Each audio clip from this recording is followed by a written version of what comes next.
What's up, real MVPs? Ricky Widmer here, and welcome into another edition of MVP Games Live right here on twitch.tv/MVP Vids. I am joined, as I always am, by my beautiful co-host, Soapy Muffin.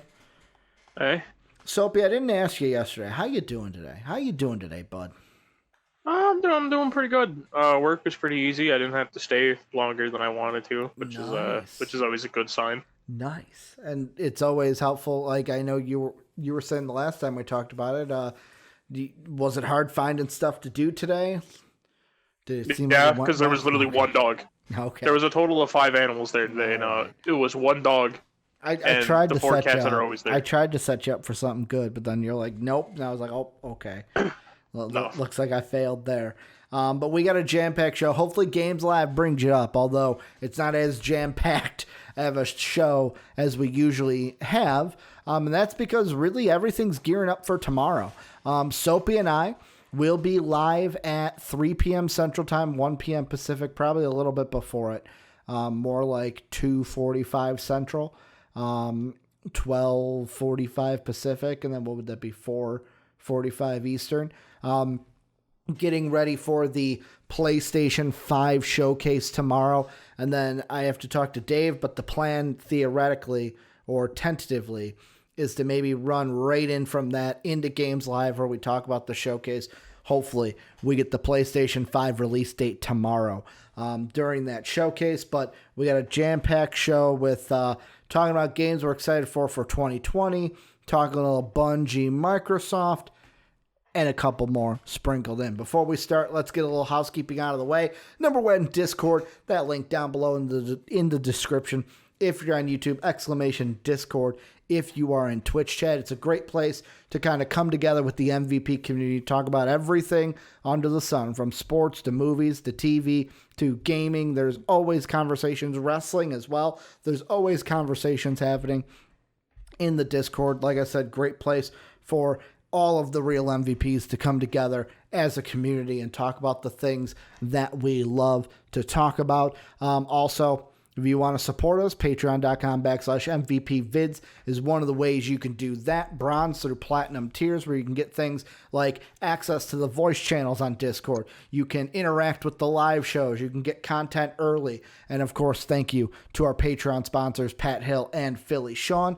And then last but not least, we're on Twitch every Monday through Friday, twitch.tv/MVPvids, but we're also on YouTube at MVP Entertainment. Going to be doing something for The Mandalorian. The official trailer for that came out, Soapy, so you know I'm going to be recording a video that will be on the YouTube page, not on the Twitch page. So something that, hey, you got to go subscribe on YouTube if you want that, because it won't be here on Twitch. But Soapy, kind of a dual opening to where, yes, we're talking about games we're excited for, but one of those games coming out that you and I have talked about the exact date of it. If I can pull it up here, I think it's in October. Yes, October 2nd, Star Wars Squadrons comes out, and they released, I think it was yesterday, they released a cinematic trailer where basically it was an attack from the Imperial ships, the TIE fighters, and they're like, we got to get out of here, we're losing the fight.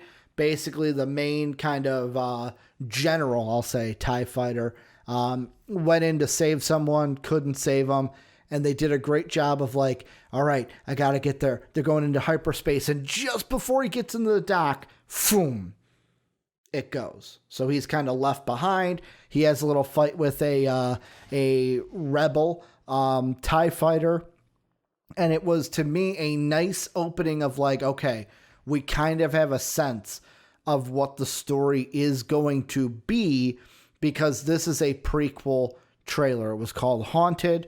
It ends with the Imperial TIE fighter pilot alive. The spoiler, the rebel X-Wing fighter or pilot is dead as he fucking face planted into a wall. Soapy, this is something, I know we talked about the gameplay. I know that our hype levels might not be as high as they usually would be for Star Wars games, although this is a game I'm probably still going to check out.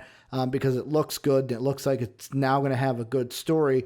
What were your thoughts on the Star Wars Squadrons cinematic prequel trailer that they came out with? I mean, it was a cinematic trailer, all right. It hit every box in a cinematic trailer. It's graphics you're not going to see in the game. I don't like sounding cynical, but I have always hated cinematic trailers. I've always hated them. So it's more like, hey, Soapy, tell me what you think. All right, Ricky, let me shit on this entire thing. Yeah, kind of.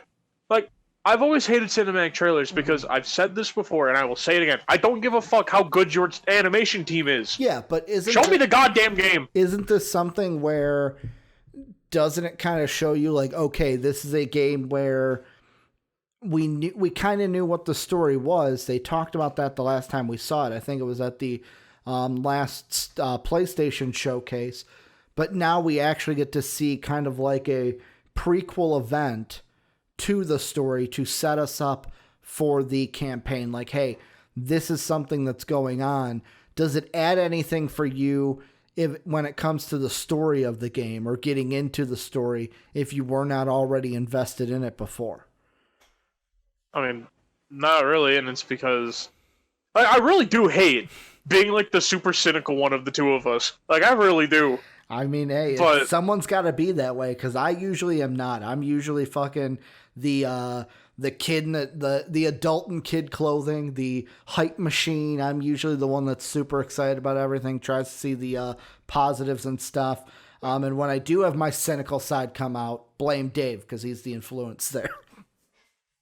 Well, I mean, it would just be like that sometimes. But, my whole thing is, if you have an Imperial versus Rebels, I already know the Rebels are not going to stand, a single goddamn chance.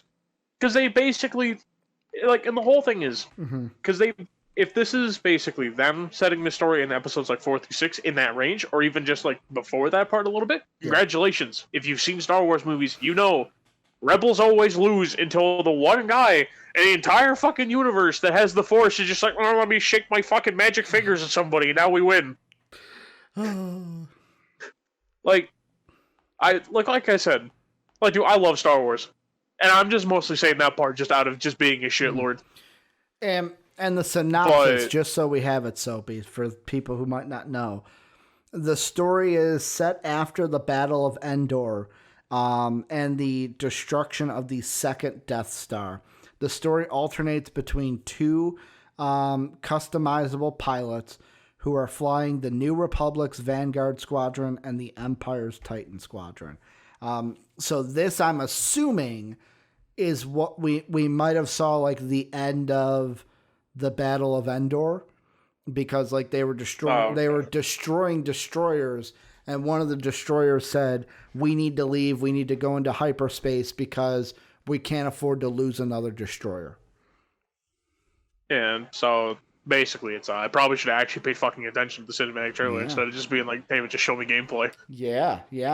Maybe stories are important, and maybe this is to get your mind set up into the story coming before the game comes out in really a couple of weeks. Yeah, and this is probably going to try to fill in that gap, that weird gap that happens between episode 6 and 7. Because there was a battle thing that happened on the planet Jakku, where there was a Star Destroyer that got crashed or some stupid thing. I don't remember why it was there. Because we saw it in episode 7, right? Yeah. So this is probably going to lead into that, of where this is going to I almost 100% bet that either at the end of the campaign or some point in the campaign you end up over Jakku and the destroyer crashes into the planet. Hey, maybe. Also, Soapy, you did want a little bit of gameplay. I've got some news for you. Oh yeah. I know 8 ships that you'll be able to play as in this game. Because I know that was a question you said. Which do you want first, the Galactic Empire side or the New Republic's Navy? Let's go with the Republic's Navy. So the New Republic, your fighter class is going to be your X-Wing, obviously. Your Interceptor class is going to be your A-Wing. The Bomber class is going to be your Y-Wing. And then your Support class is going to be your U-Wing. Okay. So those are the 4 on the Navy, on the New Republic side. The Galactic Empire side, fighter class is a TIE fighter. The TIE Interceptor is the Interceptor class. The TIE Bomber is the Bomber class. And then the TIE Reaper is your support class. Okay. I'm kind of sad they didn't use like the super specific names for them. That's actually in like the comics because holy fuck, do you really start? Oh yeah, no, dude. If they used the really specific names, people would be fucking mind blown. They'd be like, "What the actual hell did you just tell me? You just named me a fucking math equation?" What, like, here? I wonder if I hit because it's a clickable link to the TIE Fighter. Do they give me the actual? Yeah, because they give you the acronym for TIE. I think. Because at least I know for like more of like the obscure ships that we never see in the movies or anything, like they have really specific fucking names. Yeah. Because for instance, it's the and obviously this isn't going to be in the game, but like in the like the Clone Wars and stuff like that in the prequels, when we see like the clone drop ships, they're not just called drop ships. Yeah. They have like a super specific fucking name, and I don't remember what they're called. I used to know it. Yeah. It was really stupid. Like this was like peak Star Wars nerdom for me, of where I ain't getting nobody to like me, dude. I probably smelled like BO Cheetos and all the other fun things under the sun. On October 2nd, are you going to check out Star Wars Squadrons?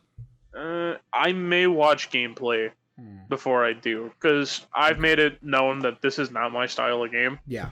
Like, I've never cared for flying in games. Like, I avoid flying in, like, Battlefield like the fucking plague. Yeah. I'm just like, nah, home dog, I ain't. I've seen people do weird shit. I ain't doing that. I'm telling you, with me, I am not checking it out October 2nd. And there is one reason why I am not checking it out, Soapy. And this is going to kind of sway us into the main thing we're going to start the show off with proper. And that's games we're excited for. Because guess what else comes out October 2nd? 2 weeks from this Friday. I'm pretty sure it's Crash Bandicoot. Crash Bandicoot number 4, baby. And that's, to me, usually I ask you first, Soapy. That's the game. That's one of the games I am most excited for, just because of everything we've seen about it. The gameplay we saw at the showcase. You and I last week talking about Tawna being a playable character now, and everything we saw with her kind of being a more quick, kind of more agile player class. Of course, October 1st, the day before Super Mario Bros. 35 people are going to be excited about that. I just, to me, cannot wait for that Crash game. It's probably going to be one of the last games I get to enjoy with my PlayStation right here, with my PS4, before I send it out to the great yonder out behind me, which my bookshelf will hopefully be there on Tuesday. The great beyond. The great 2 feet away from me. To my bookcase that will be behind me, showing it off as it's Spider-Man Glory, as I will hopefully have a PS5, hopefully in November. Hopefully that's when it comes out, but we'll find that out tomorrow. What's a game? Give me a game for the rest of the year, rest of 2020, that you're excited about. And I kind of have a feeling that, like, obviously we're excited about Cyberpunk and Valhalla and all that. Yeah, like, we're going to ignore, like, the insanely obvious ones. Like, obviously we're excited about those games. Who's not excited about them? Yeah, well, a few of them that I'm excited for actually come out this month. Okay. And one of them actually comes out in 3 days. Shit. Crysis Remastered. Okay. Crysis was one of those games that I sucked ass at games when I was younger. Sell me on Crysis Remastered, because I don't know what that is off the top of my head. It's basically Crysis was a game that when it first came out, people loved the shit out of it. Like, there is a whole meme that's completely fucking surrounds Alienware. Okay. Because every time, or not just so much Alienware in general, but like Alienware has become really infamous for it, of where like their whole test is, can it run Crysis? Because Crysis fucked people's computers up because no one was ready for it. Like, its system requirements lied. There ain't no way in hell you could tell. Like, dude, Crysis 1 and 2 still give modern computers problems. And not because like, oh, it runs so beautifully. Like, no, now because now it's really dated. So that's the whole problem with it now. But like when it first came out, it was like that was the definition of needing a top-end PC to play it. And obviously, when you played it on console, it played fine, because it was more optimized for console, because mostly, if they built it like that, they may as well have not brought it to console. Because I'd have fun sitting at the loading screen for 5 years while I wait for the game to render one texture. But hopefully that's not going to happen with this one. Oh, yeah. Because it's a newer next gen. Yeah, if it fucking happens again, that's when I'm going to be like, alright, just stop with Crysis, alright? We're done. Also, I love that even the Crysis devs have hopped onto the joke of can it run Crysis, because they've announced there is a difficulty in the game called Can You Run Crysis? Yeah. And that's kind of a thing that I'm a little happy about. I always appreciate it when game devs, accept the meme. Except when you go overboard with the meme. Because fuck when you go overboard with the meme, because then it's not funny anymore. Yeah, it's one of those things where you look at it and you're like, you know what, it was funny when you mentioned it once, Dad. It was okay, Dad, but the more that Dad keeps like, hey, I'm making the joke because I'm funny, that's just what it feels like when they do it. So where it's like, okay, great, you killed the joke. This is why we did not want you in the joke. You said you had more in September that you're even excited for? Mm-hmm. There was one that, I think it was, I don't remember what event we watched that we got announced, but we saw the Mafia remaster, the Mafia Definitive Edition. That comes out the 25th. Gamescom. Yep. Mafia Definitive Edition comes out the 25th. Yeah. Which that one I will have to check out, because I remember... So I never played the Mafia games, but I remember after Gamescom, was it? After seeing that, I'm like, I gotta check it out, because like I even said there, it gave me kind of like an LA noir kind of vibe to it, graphic style. Yeah, and I absolutely loved LA Noire. Like that was one of my favorite PlayStation 3. That one came out on the PS3, right? That was that gen. I believe so. Noir.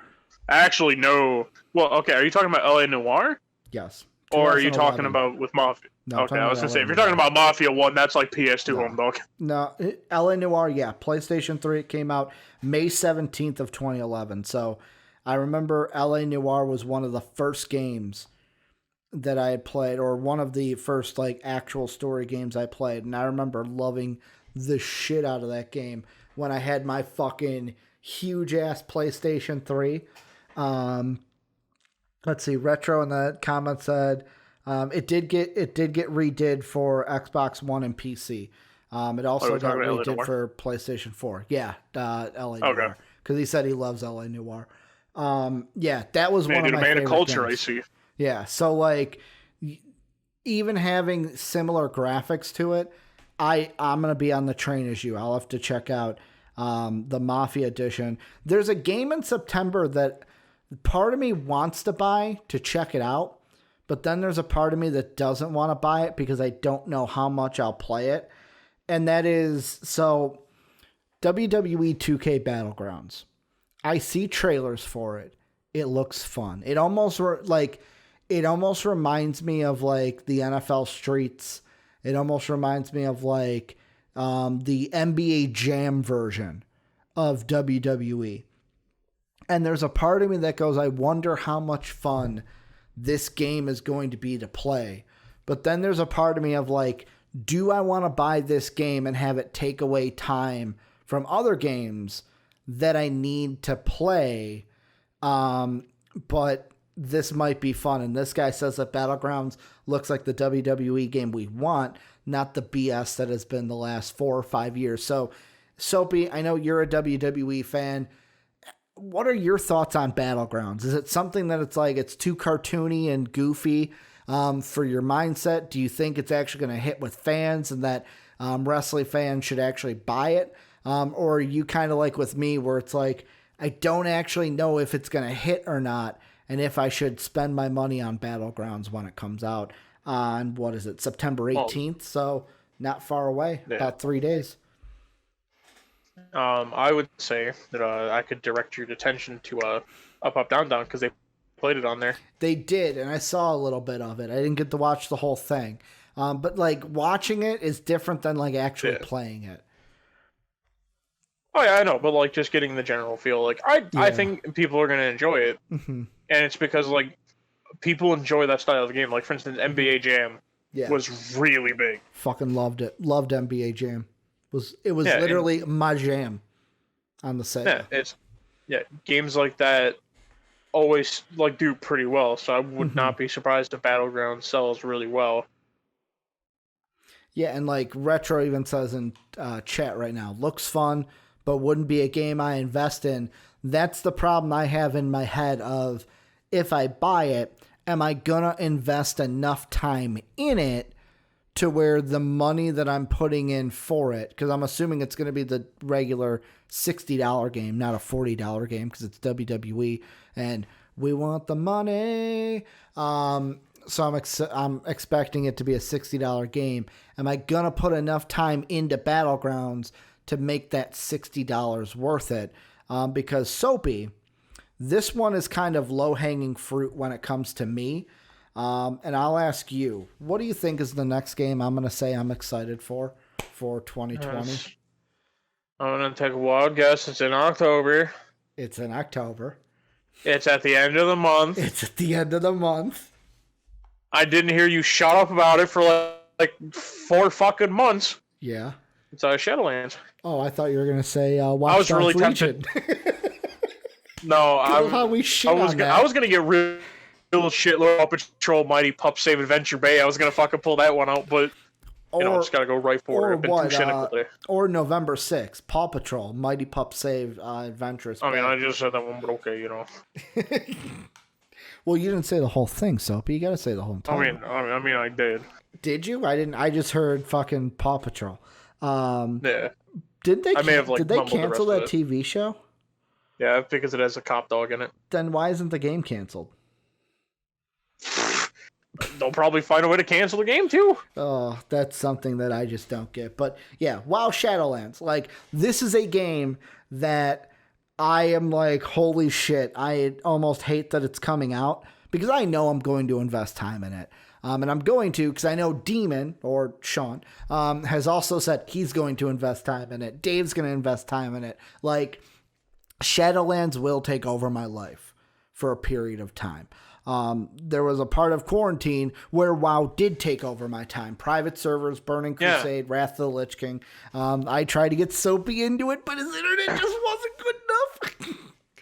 Yeah, just a little too bad. What'd you get to level 30? It also does. Yeah. You made it halfway to 60. I think it was like. You made it halfway there. I mean, I think it was either 30 or 32, I think is what I got to. Oh, we're halfway there. Oh. Yeah, it also doesn't up the private servers in fucking Europe, so my internet's already bad enough here. Well, I have to basically connect all the way over in Europe. With Shadowlands, that won't be the case, because we'll probably be playing on Eastern servers. That'd be a damn shame that I ain't got a fucking computer good enough to run that thing. Yeah, I wouldn't buy it anyway. Good point. Because the question I have to ask people I play with is, are we going West Coast server, East Coast server? Because I don't think there's central servers. I just think there's East and West when it comes to US. But yeah, I'm excited about Shadowlands. I can't wait to dive in. I hope it doesn't do the same BS that BFA did, where Dave and I were so pumped about Battle for Azeroth, and then Battle for Azeroth happened, and it was like, oh, wow, this isn't as good. It didn't hold my attention as long as I thought it was. And I wasted a lot of my time playing that game before I was like, okay, I am done with this. But yeah, low-hanging fruit for Ricky. Of course, I'm going to be excited about WoW Shadowlands. What's another game you're excited for, Soapy? I'm looking pretty forward to Gears Tactics making its happy little way over to the Xbox. Is that basically like when I hear Gears Tactics, I almost think of like one of like the top down, like it's kind of like an XCOM. Okay. Yeah, it's an XCOM based in the Gears world universe. of Gears. Mm-hmm. Yeah. Okay. So what's selling you on it? Is it just basically that it's Gears? Yeah, it's Gears and it's that gameplay. I love games like XCOM. Okay. I suck at them. Yeah, I'm not really a tactical genius when it comes to those. Like XCOM, didn't really play it. Yeah. I'm just looking through the list to see if there's any other ones I'm interested in. I've got two more. I've got two more that I'm excited for. I mean, obviously they list the Xbox they list the Xbox coming out. That's not so much a game coming out, but Duh, we're going to be excited for that. Yeah, and I mean, obviously, there's Cyberpunk. I didn't want to fucking go for the low-hanging fruit. Yeah. And that's kind of it. Like, the rest of the list is kind of just, like, games that obviously I had to look more into. Yeah. Yeah, it kind of just ends with Gears Tactics. So, the last two that I'll mention then for me, the first one is, we talked about it at the end of last week. We talked about it last Thursday. It comes out in December, I want to say. Phoenix? Yep. Immortals Phoenix Rising, because although we said it reminds us a lot about Assassin's Creed Odyssey, realistically, I liked Assassin's Creed Odyssey quite a bit. And that's a game to where it's like, it sounds like the story is going to be one that basically, I don't know if it's going to completely entice me. I'm going to have to wait and see. But I like the story of Odyssey. And if I like the story there, I feel like Ubisoft can get me and sell me on the Immortals storyline. Also, the funny thing is, did you hear why they had to change the name from Gods and Monsters to Immortals Phoenix Rising? Nope. Apparently, there was a lawsuit with Monster Energy. What? Yes, there was here, I'll pull it up. Because I saw it earlier today. Let's see. Immortals Phoenix Rising. Let's see. Yeah. Ubisoft, this is... Ubisoft changed Gods and Monsters name because it violated Monster Energy's trademark. Ubisoft's Gods and Monsters recently underwent some rebranding, switching its name to a demonstrably worse Immortals Phoenix Rising. Of course, this is the article's thought, not me. A few weeks ago.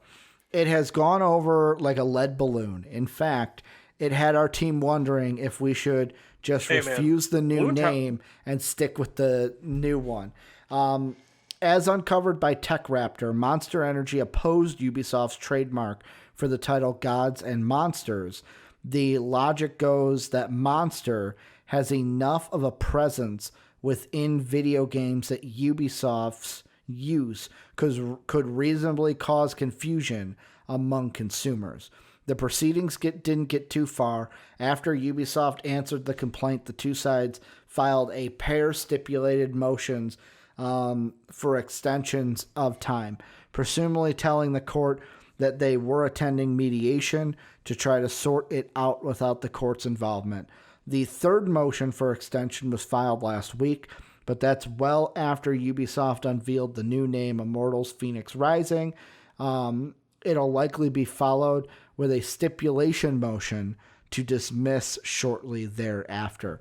So that's the reason why they switched from Gods and Monsters to Immortals Phoenix Rising. That's fucking dumb. Also, I'm just saying, dude, when he says over like a lead balloon, that man's never played balloon tower defense in his life.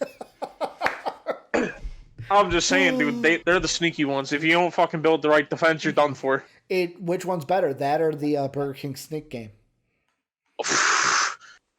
Fucking Burger King sneak game by far, dude. All right. Ain't nothing close. Trying to get one over on you. See, I can't do absolutely not, dude. Can't do that. Like, if there's a Mount Rushmore of games, this Burger King sneak game is the fucking dead center. Yeah. The other one, this is one that's not listed in 2020, but it has been said that it's coming out in 2020. I think we hear about it tomorrow and it gets a release date along with the PS5.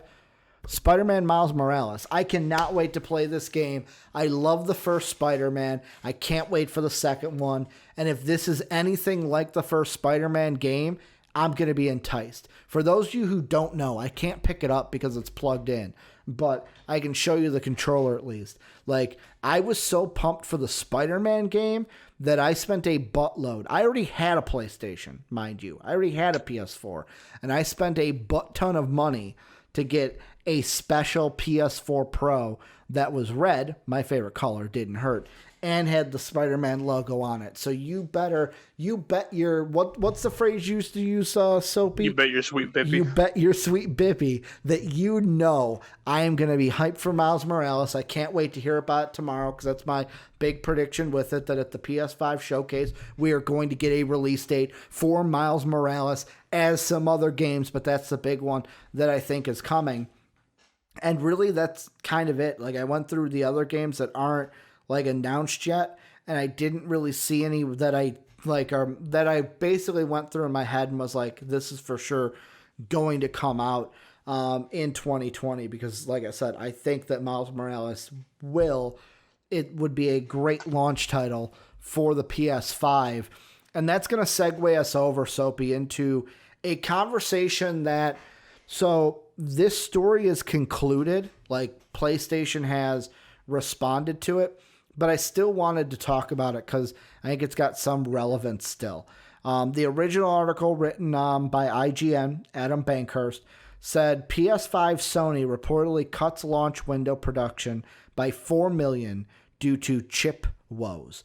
The original story said, as reported by Bloomberg, Sony had boosted orders with suppliers in anticipation of heightened demand for gaming in the holiday season and beyond, as people spend more time at home due to the coronavirus. However, these manufacturing issues are causing production yields as low as 50% for its system on chip, which have hindered its ability to produce as many PS5s as planned. Now, there was an update to this article. In a statement to GamesIndustry.biz, Sony denied the details in Bloomberg's report, and here's what they said. While we do not release details related to manufacturing, the information provided by Bloomberg is false, Sony says. We have not changed the production number for PlayStation 5 since the start of the mass production. Soapy, the first question I'm going to ask you, and this is something to where I am going to say I believe them because I have no reason not to believe them, but you being sometimes on the other side, should we believe Sony here, or is this just hey, we're not going to release the numbers, but we're obviously not going to tell you that's true? Yeah, I mean, I don't doubt Sony either. Obviously, unless if that's just them.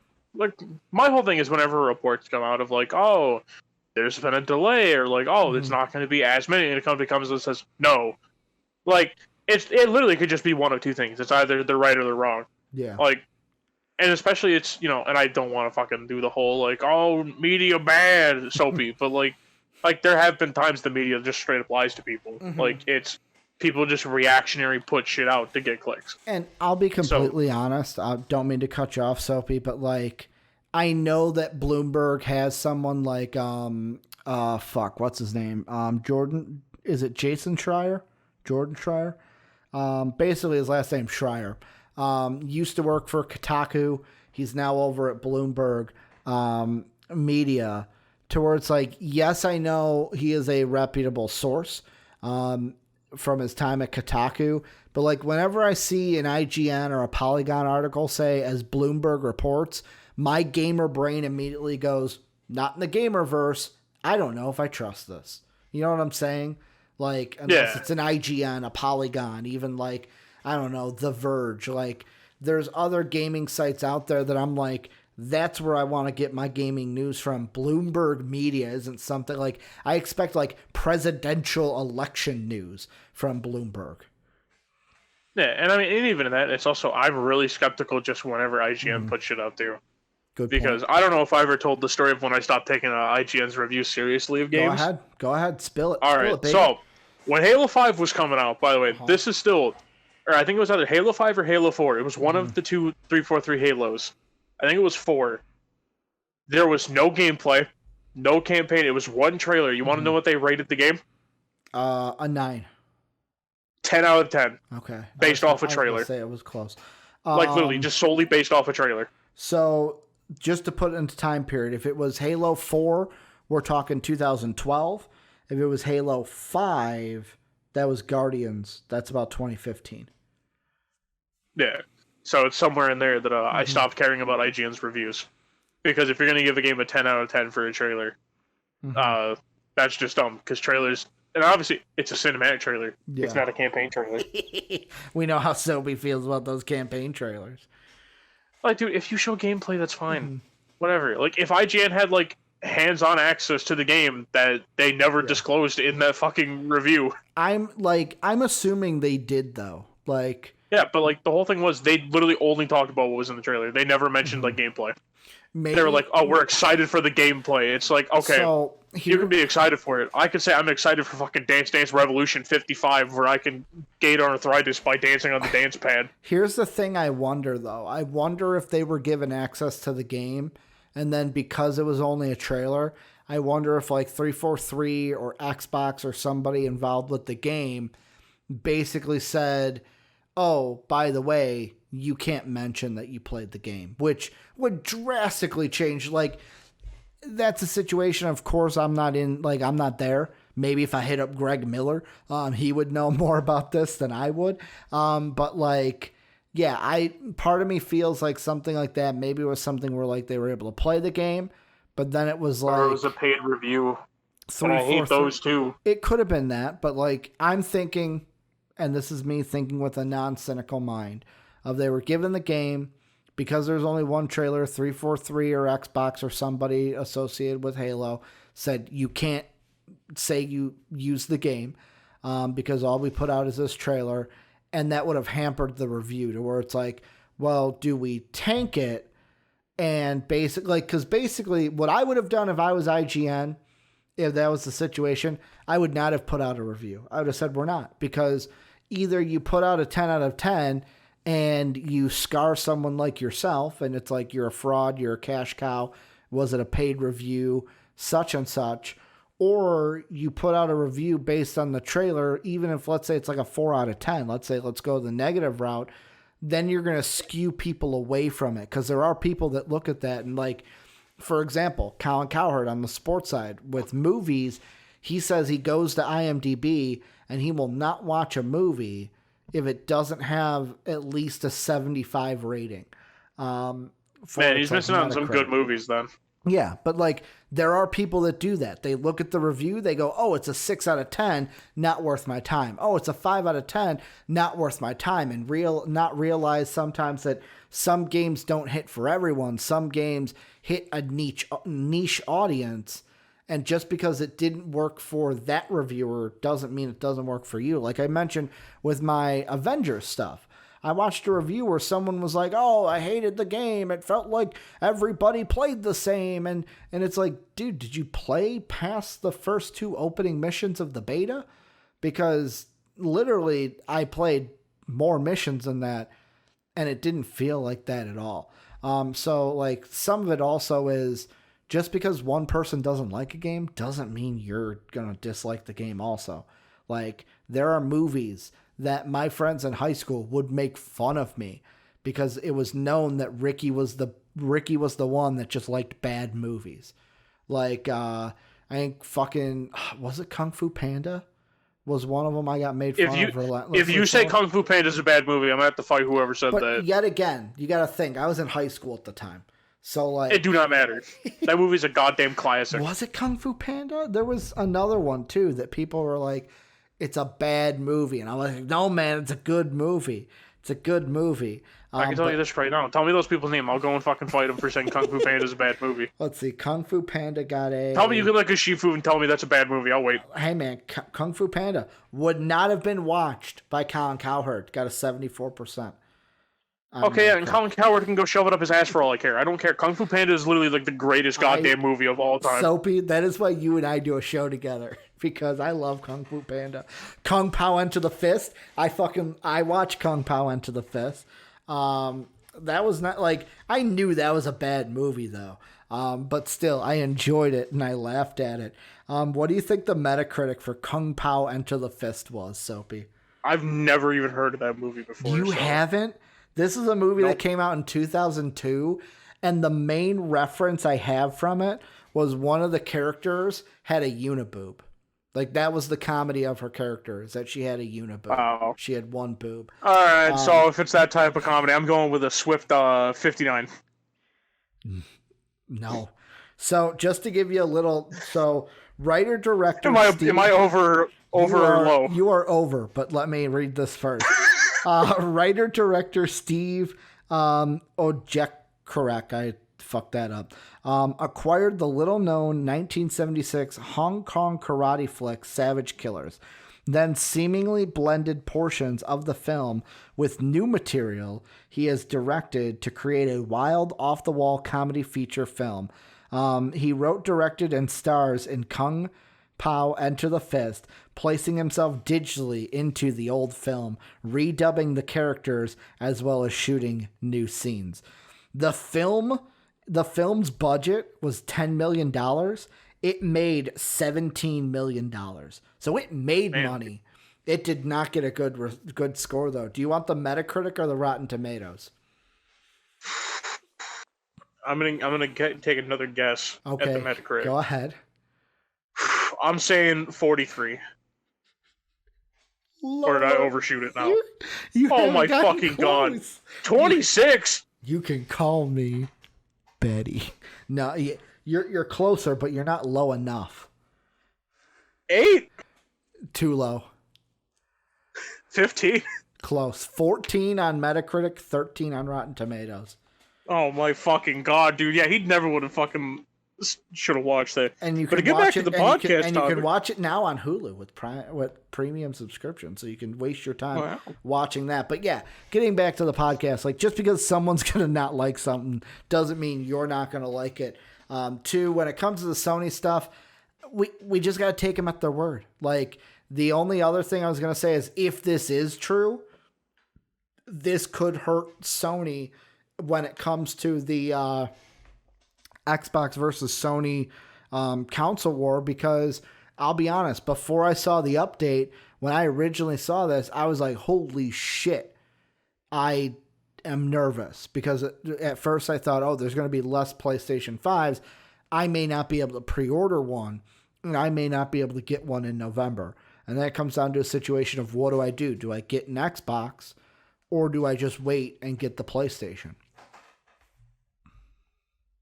Yeah, and I mean, if it is true, that's a oof. Mm-hmm. If it's not, it's A-okay. Like the only thing I think it affects with the console war is just the amount of consoles that get sold at the start.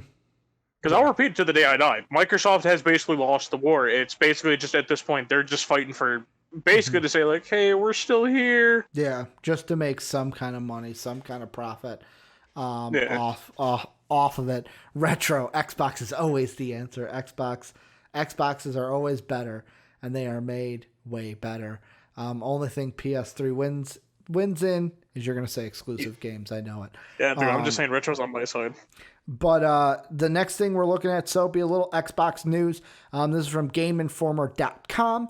Earlier this week, a rumor emerged that Bungie was in talks with Microsoft about a potential acquisition. Though the rumor stated that the studio was asking for too much money for the move to be viable. Now Bungie's CEO is stepping in to set the record straight. The Bungie buyout rumor was kickstarted during a recent GamesBeat podcast in which they cited an inside source stating that talks of a buyout were ongoing. According to the podcast, Microsoft was interested in reacquiring the Destiny 2 studio, but movement on that goal was slow due to an alleged asking price from Bungie itself being too high. Since then, numerous outlets reported on the rumor with alleged sources backing up the acquisition talks, something that Bungie CEO Pete Parsons firmly denies. There's a tweet that said, rumor, Microsoft has been in talks to acquire Bungie multiple times, but they fell through each time due to Bungie's high price. Parsons replied to this tweet and said, this is false. Soapy, what are your thoughts on this? Is Microsoft really trying to acquire Bungie, or are you believing Pete Parsons? This isn't no deal. Nothing was on the table. Bungie's not for sale. Well, I mean, one, I find it really fucking ironic because Bungie used to be owned by Microsoft. Mm-hmm. So, it's kind of they're just slowly trying to bring Bungie back. They're like, hey guys, remember when you made all the really good Halo games? You guys want to come back? Mm-hmm. So, I mean, there's that. I think it's a mixture of both. I think it may have been like Microsoft came knocking, and it may have been just Bungie didn't want to be sold because they probably gave them like a fucking outrageous price, aka as a way of saying no, fuck you, we're not coming back. Yeah, it's like in fantasy football when someone goes, "Yo, I want this player that you got," and instead of saying no, you just go, "Okay, I want your entire team." Yeah, it's like obviously that's not going to happen, but still, it's a way of saying like, "No, go fuck yourself. We're not for sale." Yeah, so I think it's basically just kind of a mixture of two stories of where it's Microsoft's going to make it seem like, oh, Bungie didn't want to be bought by us. All those rat bastards, and Bungie's just like, come on, man, dude, we just want to make Destiny 2. Yeah, I just like, with me, the only thing that I think about with this is why would Bungie want to sell to Microsoft? Like, it's not like Bungie's struggling on its own. Am I wrong there? Like, they did get dropped by Activision, so once they're done with the timeline for Destiny 2, they don't own the rights to it anymore. Good point. So they can't make Destiny games, and I have no idea what else Bungie's gonna make. But I'm saying, like, they probably have an idea in the pipeline. Like, oh yeah, like I'm not denying it, but you don't have that massive financial backer anymore because they're still splitting the profits with that Destiny 2 brings in. To where that's the problem now, of where they're not going to basically have Daddy Activision handing them money. Yeah, I mean, do you think that this changes? Like, if there were talks, do you think it eventually does change where after Daddy Activision no longer is there? Which I'm running with that. We're making Daddy Activision shirts, Soapy. Thank you for the T1 sub.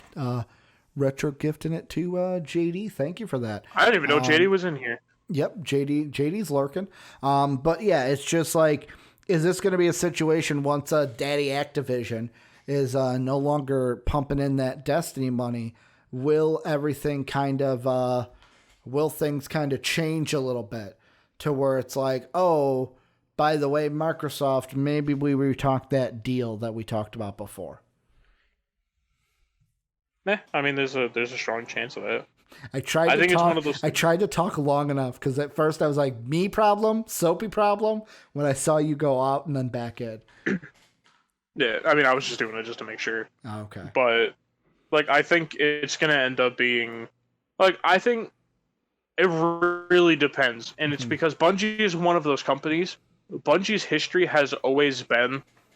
They... not struggle. They almost went bankrupt before Microsoft bought them the first time. Okay. And people were worried Bungie's future when Microsoft let them go. That was the whole thing of where Bungie's one of those companies, like, as long as they have a financial backer, they will put games out. Yeah. Obviously, a lot of people are going to be jaded with their business plan now because of how Activision made them make Destiny. And they've even said before, Activision is the reason Destiny is the way it is. Yeah. Because they were like, oh, like with Destiny 1, we wanted to make it a complete game. Like half the shit in the DLC was supposed to be in the base game, and they were like, no, like Activision told us, like, no, you are rushing this game. Yeah. Like you're getting this shit out.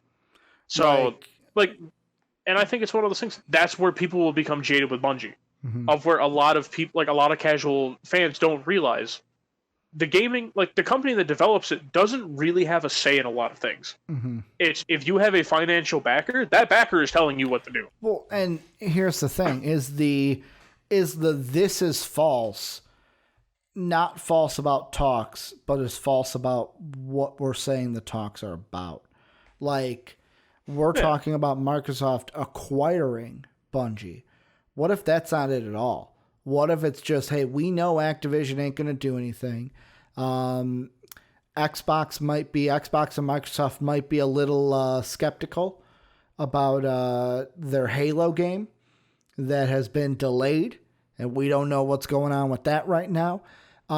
Maybe Microsoft came to the table and was like, yo, Bungie, how much money would we have to throw at you to come work on a Halo game again for us? Like, and I wonder if there were talks, I wonder if it was a thing of, well, no, we're not for sale. but then what's the price? And like, could they work out a deal to where Bungie makes a Halo game for Microsoft, but isn't owned by Microsoft? If that makes sense, where it's kind of like a contractor developer deal rather than a no, we're a part of, like, Microsoft owns us and we're a part of the Microsoft network. The only reason I don't think they bring them back to do a Halo game was if they wanted 343 to keep making Halo games, they never would have gave it to 343. Good point. Like, I think you that mean was if they the major wanted thing if they wanted Bungie to make another Halo game, they wouldn't. Yeah, that's what I meant. Yeah, that's what I meant. Just clarifying it. Yeah, it's because obviously Bungie made Halo 1, 2, 3, ODST, and Reach. So that's 5 games, which, I mean, technically 4.5 if you don't count ODST as full game. And with that, it's all of those are viewed as like the best Halo games. Yeah. I think right now what they may do, and honestly, this probably is going to sound like a really fucked thing, but I would not put it past Microsoft to do it. Buy Bungie, bring them in and integrate them into 343's team. Like, basically, like, purchase the company, like, all out of, like, you are entirely ours. Like, you're not Bungie anymore. You're now 343. But does Bungie, like, and that's the thing, does Bungie want that? I mean, yeah, and that's why I think that may be the false part of there's probably things going on behind closed doors we have no idea of. Obviously, this is all speculation. I'm not saying that's what's happening. But, like, just as a theory of, like, Microsoft may just be like, hey, we actually straight up own 343. Like, that is basically our studio. Yeah. Like, I don't want to compare it to Insomniac, but, like, it's kind of that same situation of, like, where Microsoft straight up owns 343. Like, they made that studio, and they were just like, all right, you guys run it, don't go bankrupt, and all that fun stuff. Yeah, but, I mean, it's like, going to be interesting to see what comes out with this even further, if anything comes out. Because if there were talks, guess what? This isn't where it's going to end. Yeah, and I can't wait to see where it goes. Last thing, Soapy, we're going to talk about today is this one suggested by you. You throw it on the rundown sheet.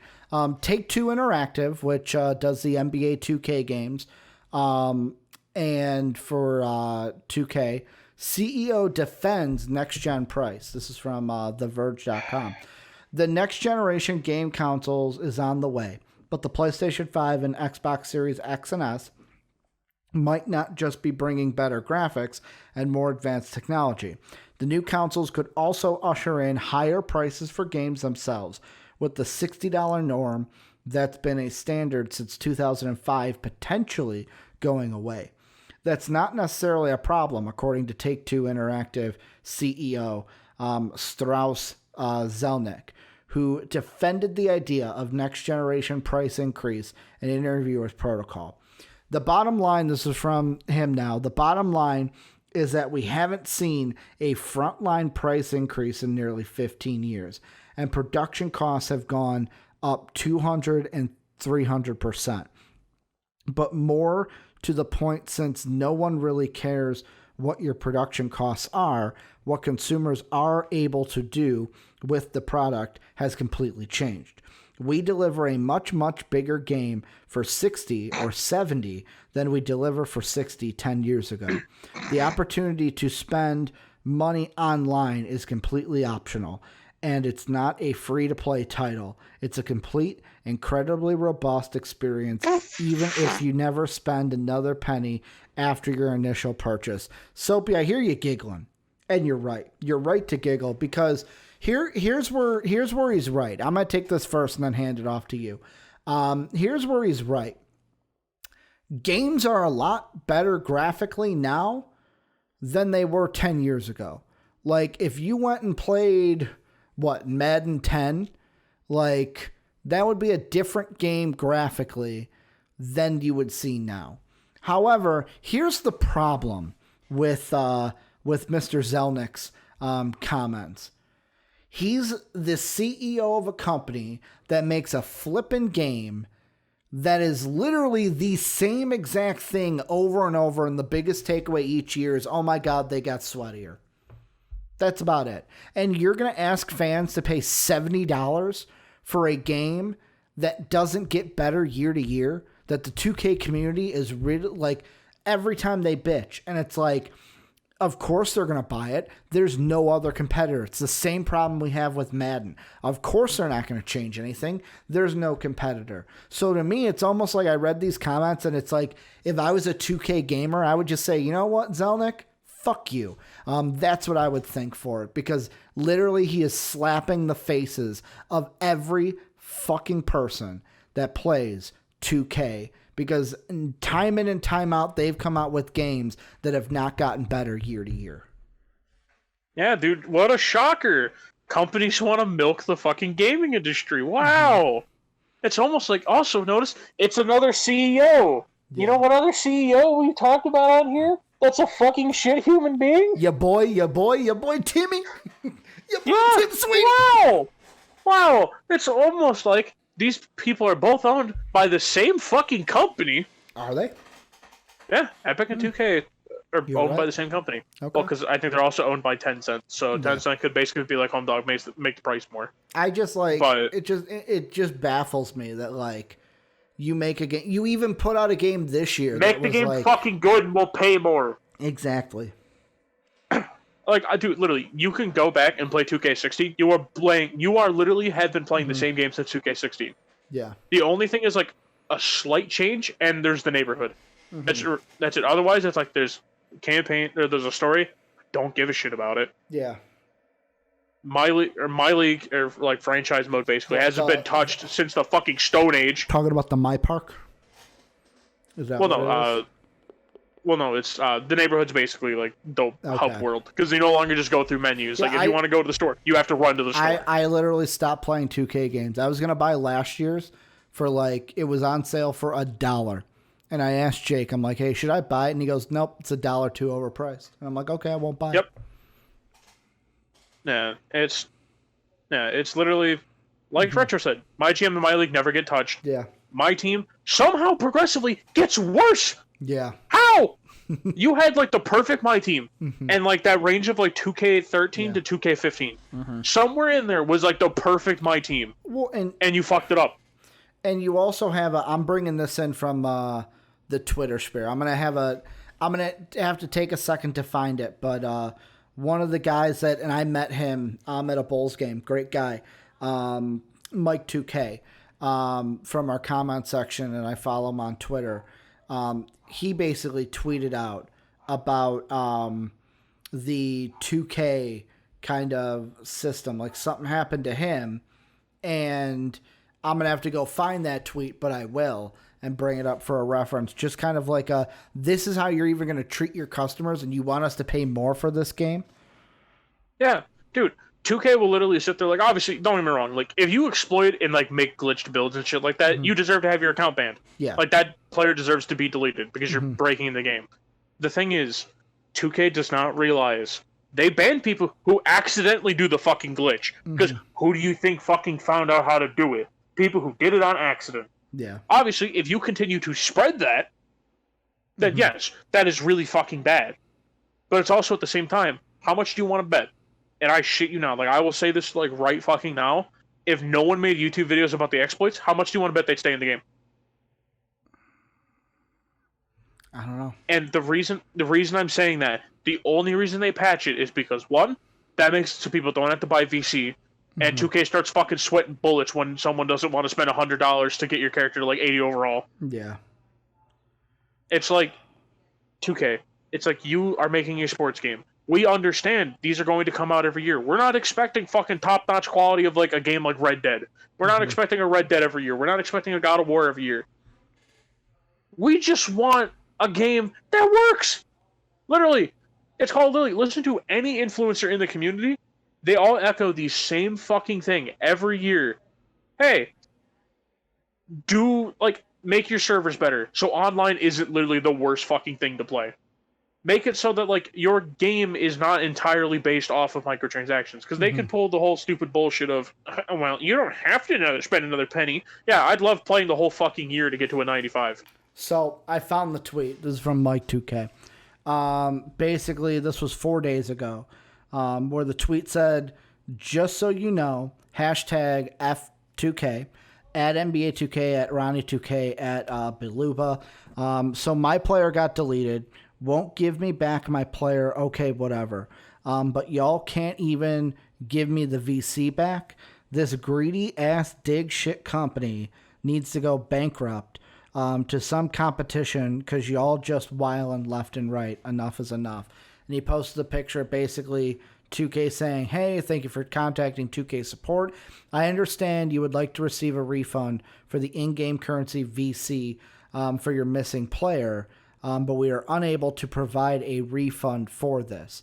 As we here at customer support do not deal with any monetary transactions. So it's like even something like that. And Mike 2K, I'm assuming, is not one that falls into the category you were talking about, Soapy, where he's not a glitch guy. He's not exploiting glitches out there. Because I've watched him play on Twitch, to where it's like, you're going to treat your fans like shit. You're going to make a game that doesn't get better year after year after year, or show any improvements from a year to year, but you want fans to pay more for a game? Kind of like F you. Like, all you're in it for is the money, and like, it comes down to the Madden. When we said that, will EA drop Madden, or should they drop Madden? To where 2K is not going to do anything until there's a competitor, until there is a legit competitor to their games. Yeah, and that's the shit that just annoys me. It's when when NBA Live was coming back, people were like, "Oh God, it's coming back!" Like, and there were people who were just like, "I'm not buying it because it's an EA game." It's like, dude, make up your fucking mind. Do you want competition or not? Because if you want competition, as much as you may hate EA's business practices, don't just blatantly shit on the game and be like, "I won't buy it at all because it's an EA game." No, because then you're in the same situation that we're going to be in over and over and over and over and over again. I think the problem is it's always the same two companies too, to where it's like it's always EA and it's always 2K. Those are your sports games. You don't get anything else. Like there's no other development. The fucking license. No, and that's what I'm saying. But like I can't wait till a day, if we ever see a day, where there's a non-EA, non-2K sports game, like legit sports game. I mean, MLB The Show. That's not the only one. And look, it's actually a good game. Like, yeah, are there bad things? Jake complains about it from time to time. Yeah. But for me, I love playing it. It's the only sports game I play now. San Diego Studios says hi. nice one, this guy. To where I even brought them up in the Madden one, to where it's like, I feel like someday we're going to have to get an NBA or an NFL game that's not 2K or not EA. Dude, it's just people need to realize that, yes, NBA Live is not as refined as 2K. No shit, Sherlock. No one ever said it was. That was them taking a 3-year fucking hiatus from the game. Yeah. Competition is competition, though. Yeah. And that's what's more important. If you notice, they took a jump in their product when NBA Live came back, because we went from 18 to 19. 18 is like the worst fucking 2K of all time. 19's not bad. Yeah. Or at least it's still bad, but it's not as bad. Yeah. Because look at that. Bad competition. It's almost like when a company has to worry about another person making a game, wow! People have to fucking try! Like, no, for instance, and this is where I will always make the comparison of where, like, when Call of Duty for a while was just going straight downhill. Like, the games are getting worse and worse every year, and obviously, the argument can still be made that they still are. Battlefield stepped up their game, and more people started buying it. Call of Duty started giving a shit. Yeah. Obviously, not enough to fucking completely revamp the game, because Battlefield would never get that big, because it's an EA game, and everyone hates EA. But it's one of those things where it's people need to realize, as much as you may hate EA as a company, don't sit there and just be like, I won't buy their game because they're EA. Oh my god, you want to hear something funny? Sure. You want to hear something absolutely funny? So, one of the best basketball games that I've ever played it's called NBA 09 The Inside. One of the best NBA games I've ever played. Like, that is the quintessential best game that I played. You want to know who developed that game, Soapy? I'm going to guess EA, but it's probably not EA. The name hasn't given it away enough. Think about the name first off. Yeah, so NBA 09 Insider. The Inside. Oh. At the time, they were Wow. called SCE San Diego Studio. San Diego Wow, Studio dude, look did at make that. a game, and it was one of the best NBA games that I played. Like, come on. Like, I remember on the PlayStation 3, me playing the shit out of that game. And here on the Wikipedia, just for those of you who don't have played it, they had 4 play modes. The quick play, this allowed you to choose, obviously, between NBA and D-League, at the time was D-League teams, to play in regular games. A franchise, choosing a team, and being the general manager. The life, 3 different player stories of a rise from a D-Leaguer to the NBA, and NBA replay, replaying a game played in real life. Like, I almost was like, I kind of hated that they were not able to kind of continue this, because there was no NBA 10, the inside. There was none of that. It was just 09, and then boop, it was done. Yeah, and this is why people need to realize that as much as we hate other companies making a game, Oh, there was 2K a 10. basically Never mind, there was a 10, the inside. My bad. it's basically just like 2K has a monopoly on basketball games right now. Mm-hmm. And the whole thing is, we can't be surprised the quality's not good, because when you have a monopoly, you don't have to try at all, because it's the same thing with EA, or it's the same thing with Madden. Madden literally could be the worst game ever created. People are still buying it. And it's because it's the only source of football. Obviously, I know 2K, I think, is making a football game, but even at that, it's like, that's not going to kill Madden. Mm-hmm. Because they even marketed it as not an alternative to Madden. But it's just, fucking, dude. 2K pisses me off. I will never, like, I get it. The cost of making a game has gone up, but also, That's why. you are raising the price of a game during a fucking pandemic. Yeah. For a console that obviously, you know, like, if you buy, like, the Xbox, you get the fucking, you can finance it for $35. Mm-hmm. So you're still paying $70 fucking dollars. I'm gonna cut you off. There's a reason why I didn't play NBA 10 the inside. You want to know why? Why? It was just a PSP game. That explains why it probably it was bad. like NBA 09 the inside was PS2, PS3, PlayStation Portable. NBA 10 the inside was just PlayStation Portable. And then after that, they never made another one. Like, this was after they started. So they started MLB The Show in 06.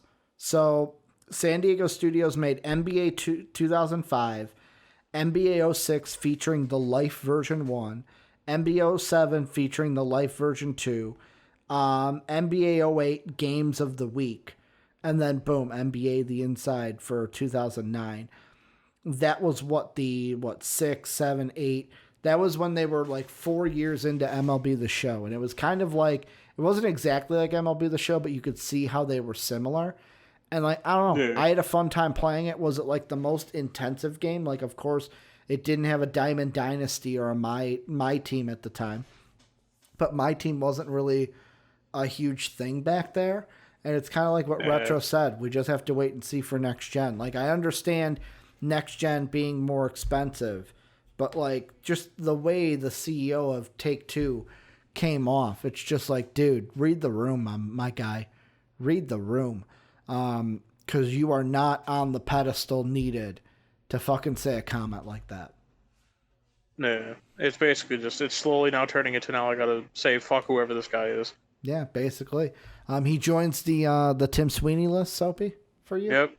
I don't know what his fucking name is, and I'm not even gonna take the effort to learn it. Zelnicki was the last name, or Zelnick. Nope, I'm just gonna call him Dipshit from this point on. Dipshit from Take-Two. But thank you guys for checking out this edition of MVP Games Live. Soapy and I will be live tomorrow around, I think it's 2:45 Central Time, 12:45 Pacific, 3:45.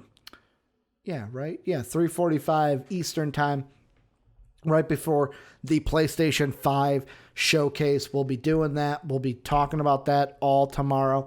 Also, check us out, YouTube MVP Entertainment. My Mandalorian trailer will be going up there soon. We are doing a watch-along this, guys, so we'll be watching that live. We'll be doing the show. talking about it afterwards. So it's going to be a great time. Make sure to join that Discord, link down below in the description, or !Discord into chat in order to get that link. And also, please support us, patreon.com/MVPvids. That's how we're able to make these videos. Like, we're starving. It's one of those things. We're not starving, but hey, it helps us make these videos. Every money we get from the Patreon, we put back into this to make our videos better and basically make the product better for you guys and be able to do things that we're not able to do. So check us out there. Also, you can sub to us on Twitch as well. Hell, Prime Gaming gives you a free sub. Why not us? And get the rewards that a bronze patron gets in the meantime. Also, Discord, Patreon, I did them in a different order, but yeah, I did them all. YouTube, I said that, MVP Entertainment. But that's going to do it for this show. A little bit low key of a ending, just because like that last Take Two one got me so upset. To where like that on top of Sports Live ranting about dumb people from Illinois, not thinking that COVID is bad. I am just through with it today. Hopefully PlayStation announces tomorrow, and I am a happy camper tomorrow, and I am hyped up, and I'm excited. Cannot wait for that. Soapy and I will be back tomorrow, but as always, have a good day, everybody. Bye.